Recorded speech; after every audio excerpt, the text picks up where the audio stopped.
I spent 43 years as a nun in the Sacred Heart Convent until I discovered the shocking truth about what was really happening behind those holy walls.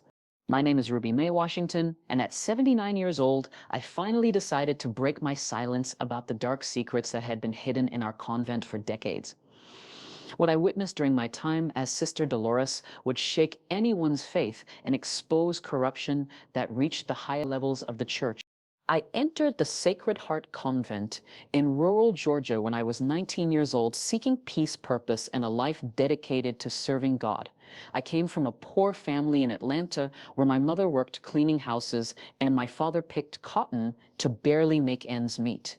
The convent offered me something I never thought possible: education, stability, and respect. As a young Black woman in 1962, opportunities like this were rare and precious. Sacred Heart was a beautiful place with imposing stone buildings surrounded by 300 acres of farmland and towering oak trees. The chapel had magnificent stained glass windows, and the library contained thousands of books that I was free to read. For my first 5 years of Sister Dolores' life at the convent was everything I had dreamed it would be. I taught children in our school, helped care for elderly nuns, tended our vegetable gardens, and found deep satisfaction in daily prayers and meditation. Our community consisted of 23 nuns ranging from their early 20s to their late 80s. We were led by Mother Superior Agnes, a stern but fair woman who had run the convent for over 30 years. I quickly established myself as a valued member of our community, teaching mathematics and reading to local children, many of whom came from families with limited educational opportunities like my own. We operated a school, provided meals and clothing for poor families, and maintained a small clinic where nuns with medical training treated patients who could not afford regular health care.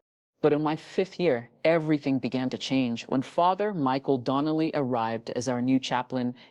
Father Michael was 38 years old, charismatic, handsome, and appeared deeply devoted to his faith. He had graduated from a prestigious seminary and came highly recommended by church officials. At first, everyone loved him. His sermons were eloquent and inspiring, and he seemed genuinely interested in helping people with their spiritual and practical problems. But I began to notice things that made me uncomfortable. Late at night, when the convent should have been quiet, I would hear strange sounds coming from the chapel, hushed conversations and footsteps in areas where no one was supposed to be. I also noticed that certain young nuns seemed frightened around Father Michael. They would avoid eye contact during meals and appeared nervous when he spoke to them privately. Several sisters requested transfers to other convents without clear explanations. Sister Anna, a 24-year-old nun, left abruptly in the middle of the night with only a brief note saying she was returning to her family. Sister Maria disappeared during what was supposed to be a weekend visit to her parents. Her family later contacted us saying she had never arrived home, but what truly alarmed me was discovering that large amounts of money were disappearing from our donation funds. I worked in the convent office, handling correspondence and bookkeeping, so I had access to financial records. We received substantial donations from wealthy Catholic families who believed their money supported our charitable work. I began noticing significant discrepancies between recorded donations and actual available funds. Donations of $50,000 would somehow become $30,000 by the time they reached our accounts. When I brought my concerns to Mother Superior Agnes, she told me sharply not to ask questions about financial matters and to focus only on my spiritual duties. She mentioned that Father Michael was now handling financial oversight and that I should not trouble myself with such worldly concerns. But I had been raised by parents who taught me the importance of honesty and accountability. I could not ignore what appeared to be theft from funds meant to help poor families. I decided to investigate quietly, keeping detailed records of financial irregularities while documenting suspicious activities around the convent. What I discovered was far worse than simple theft. Father Michael was using our convent as a front for money laundering operations connected to organized crime. Wealthy criminals would make large donations to the convent, and Father Michael would return most of the money to them through various schemes, while keeping a percentage for himself. Her charitable status and religious protection made us an ideal cover for these illegal financial transactions. But the financial crimes were only part of the conspiracy. I also discovered that Father Michael was involved in human trafficking, using our connections to other religious institutions to move victims across state lines. Young women who came to us seeking help or sanctuary were sometimes forced into prostitution or domestic servitude. Instead of receiving the assistance they desperately needed, Father Michael would identify vulnerable women, and instead of providing shelter and support, he would sell them to criminal organizations. I realized that several young women who had supposedly left the convent to return to their families had actually disappeared under suspicious circumstances. I also uncovered evidence that Father Michael was selling babies born to unwed mothers who came to us for help. Instead of arranging legitimate adoptions, he was selling infants to wealthy couples willing to pay large sums for babies without going through proper legal channels. The money from these illegal adoptions was split between Father Michael and corrupt officials who falsified birth certificates and adoption records. I discovered that over 20 babies had been sold through this scheme during a 5-year period. Perhaps most disturbing of all, I learned that Father Michael was involved in ritual abuse and satanic practices that took place in our chapel after hours. He had recruited several corrupt nuns to participate in activities that involved psychological torture and exploitation of vulnerable women. I found evidence of these rituals, including photographs and recordings that Father Michael kept as blackmail material against his accomplices. The recordings also served as insurance that he planned to use to negotiate with law enforcement if he was ever caught. I realized that our entire convent leadership had been corrupted by Father Michael's criminal enterprise. Mother Superior Agnes was aware of the illegal activities but was being blackmailed into silence because Father Michael had evidence of her own financial improprieties from years earlier. Several other senior nuns were either willing participants in the crimes or were too frightened to speak out against Father Michael. I understood that I was in serious danger if Father Michael discovered my investigation. I had witnessed him arrange for the murder of a local journalist who had been asking questions about missing women connected to our convent.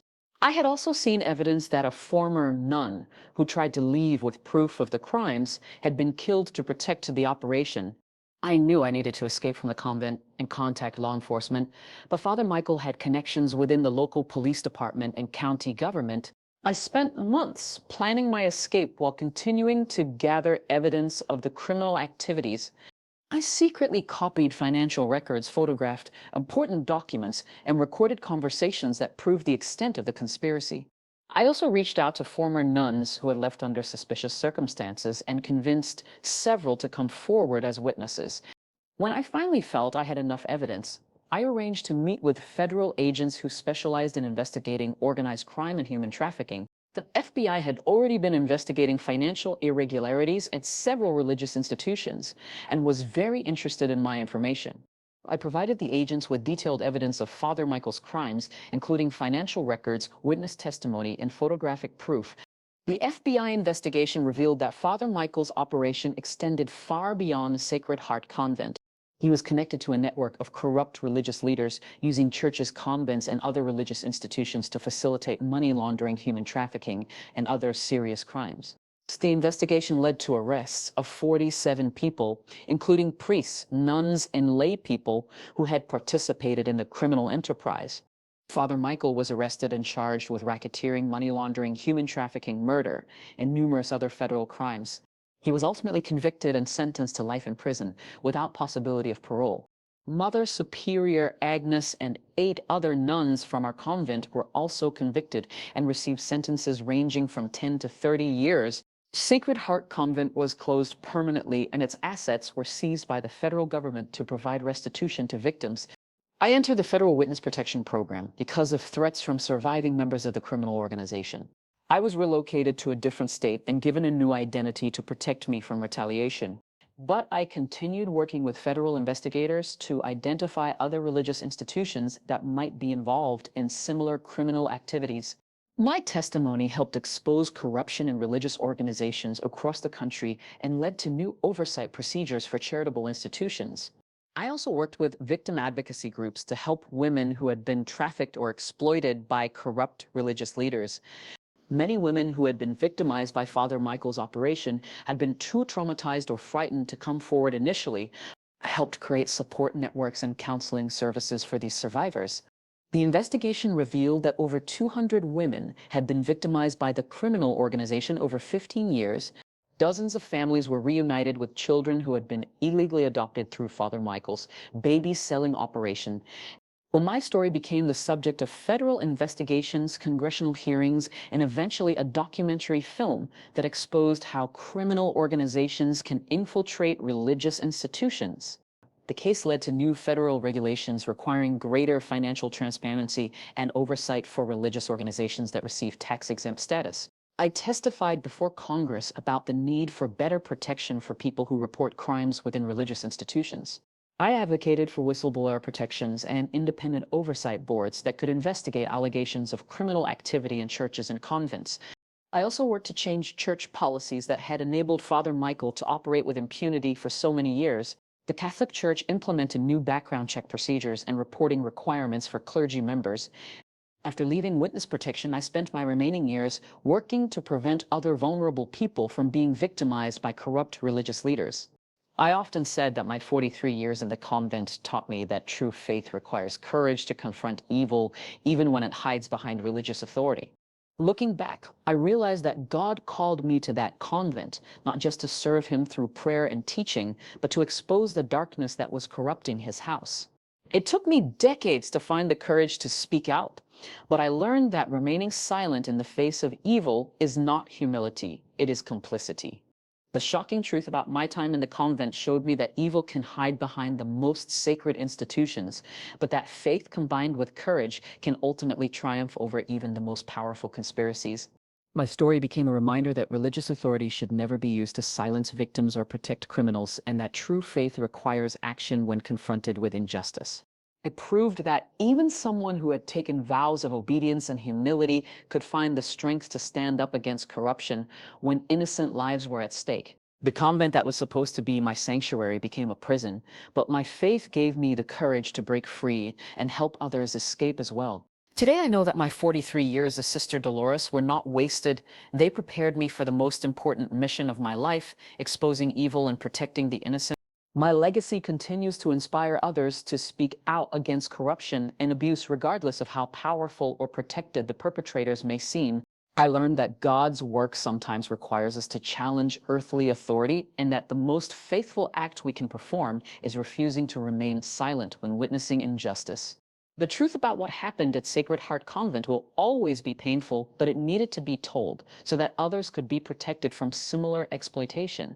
I'm Ruby Mae Washington, and this is my story of how faith, courage, and determination can triumph over even the darkest evil.